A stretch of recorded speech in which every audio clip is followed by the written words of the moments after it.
Eccoci dunque dopo il pranzo in famiglia allargata con gli amici, perché la nostra famiglia sono i nostri amici. Bravo Martino. Andiamo a visitare questo nuraghe che ci hanno segnalato qua a San Vito. Oggi gli compagni di avventura sono, eccoli qua, Lele e Mario. Esatto, stiamo salendo adesso in questa strada di campagna, vediamo un po' se riusciamo a trovare. Chiamare strada. Esatto, diciamo che è substrada. Comunque ci vediamo sopra.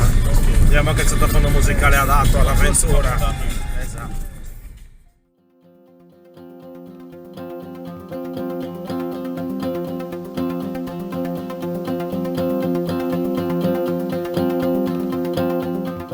Allora ragazzi, siamo arrivati praticamente sul cucuzzolo di questa montagna, che c'è un paesaggio meraviglioso che io sinceramente la prima volta che vedo, non l'avevo mai visto. Adesso se voi, adesso non so se si vede, ma lì si vede Muravera in mezzo a queste montagne, si vede tutta la valle Sarchesarea, la valle fino a Muravera e il mare, è una cosa meravigliosa. E la cosa che mi colpisce è che il nuraghe in questione, che non ho detto, si vede benissimo dalla strada, quindi mi sembra strano che non si conosca.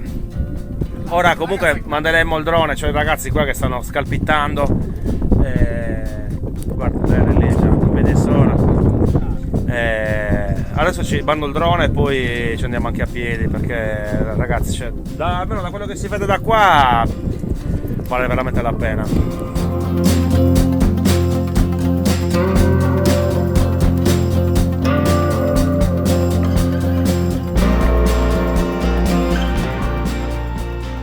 Stiamo seguendo questo sentierino, tra virgolette sentierino, perché comunque non è che sia da... però... ok, aspettate, cerco di non ammazzarmi nel frattempo, per cercare di raggiungere poi il nuraghe. Questo è sicuramente un sentiero di qualche animale, di capre, non lo so, di cinghiali. Ok, adesso salgo qua sopra, però diciamo che non è molto lontano il sito, a parte che voglio dire è vicinissimo alla strada. Guardate che bello, guardate questa vasca. Ok, adesso cerco di salire qua sopra, da qui si dovrebbe vedere in lontananza il nuraghe. Eccolo lì davanti, guardate che panorama mozzafiato, è meraviglioso. Guardate la valle, questo è il letto del Flumendosa praticamente, che da Ballau scende verso il Sarrabus, e la Muravera, la Foce, Vilapuzzo, è bellissimo. Allora, infatti guardate là, lì si vede il mare, Vilapuzzo, dall'altra parte si vedeva Muravera, è bellissimo ragazzi.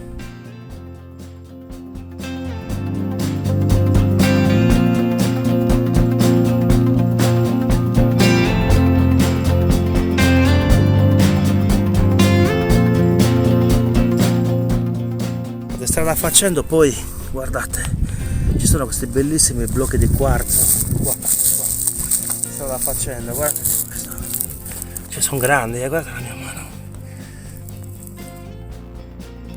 Allora, sempre più vicino, guardate, adesso io mi giro, ragazzi, è una cosa che non ti va, non può essere descritta. Guardate là, lo vedete? Lele e Mario sono già arrivati, guardate che bellezza. Guardate, meravigliosa. Ok ragazzi, io ci sono, sono arrivato. Scusate, ma veramente è stata abbastanza una fatica. Adesso vi faccio vedere cosa mi appare davanti agli occhi per la prima volta, perché questo nuraghe non l'avevo mai visto. Diciamo, l'ho conosciuto grazie a un post che ha fatto Michele Cannas e che io ringrazio nuovamente.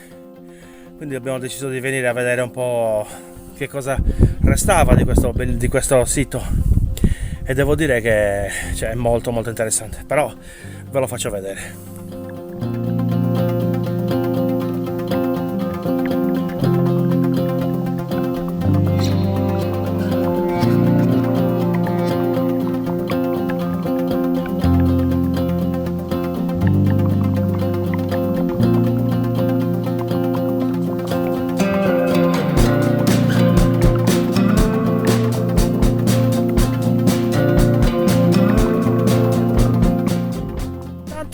intanto è curiosa questa opera muraria, diciamo che precede il nuraghe vero e proprio, quindi probabilmente, aspettate un attimo perché probabilmente è un bastione, eccolo qua, guarda, si vede qua benissimo, un bastione che circonda un po', diciamo, tutto il piano dove poi è stato realizzato il nuraghe vero e proprio, la torre centrale. Non so se è complesso, e adesso salirò per verificarlo, però ecco, guardate, sembra quasi di essere a Sant'Oro, no, per il tipo di struttura. Già l'Ele su che mi aspetta da mezz'ora.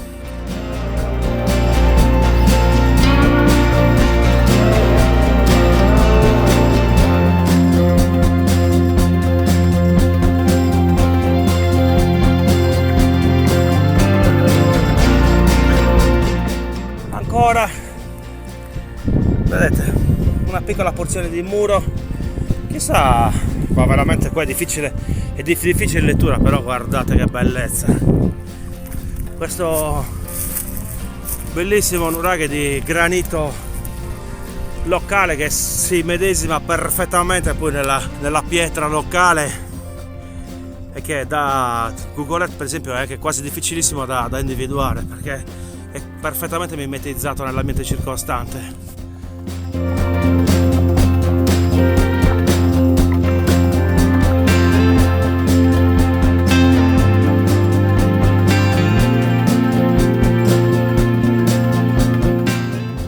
Eccoci qua, e anche questa è andata, questo nuraghe sembra, diciamo, semi complesso, perché oltre a quel che resta della torre centrale è visibile anche nella parete nel lato nord-ovest un altro ambiente crollato che sicuramente era inglobato nel bastione, questo muro di cui restano ancora delle tracce visibili, che circondava la torre centrale.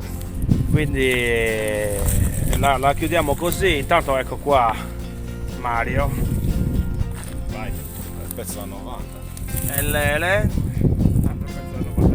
esatto, i miei compagni di avventura di oggi. Li ringrazio per avermi accompagnato, ci vediamo alla prossima. Mi raccomando, seguiteci su Instagram, Facebook, YouTube, TikTok, non lo so se esistono altri social, ma condividete i nostri video e alla prossima, ciao.